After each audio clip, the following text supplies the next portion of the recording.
جبنا الليد بتاعتنا. بصوا هنا، احنا هنوصل الليد في بين رقم كام؟ بين رقم 13.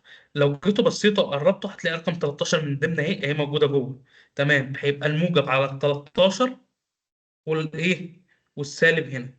بس نرفع الكود يعني من ثواني، لان هو المفروض هينور مع ديت. كده بدات اتحكم في اللي اتضايق.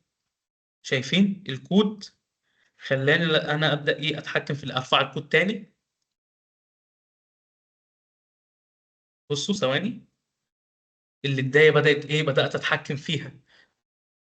تنور وتقفل، تنور ثانيه وتقفل ثانيه. طب لا، انا عايزه اسرع شويه. احنا قلنا لازم نحط مقاومه مع الليدايه، ولكن عشان الليد ديت يعني من الليدات اللي تستحمل شويه، انا بسيبها لوحدها. تمام.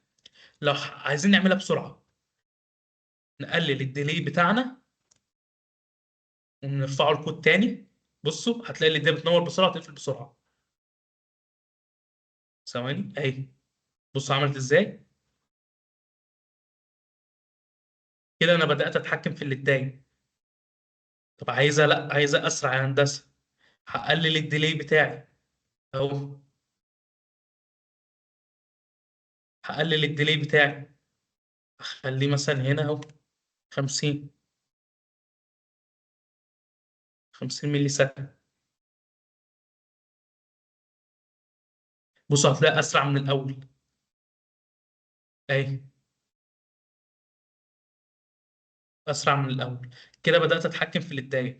طيب لو انا عايزها مثلا اخليها ثانيتين، آه يعني تقعد شويه اكتر من الاول.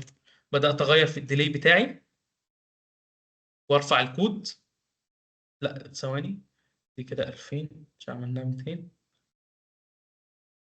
ثواني، كده رفعت الكود تاني. المفروض تقعد ثانيتين شغاله وثانيتين مطفيه.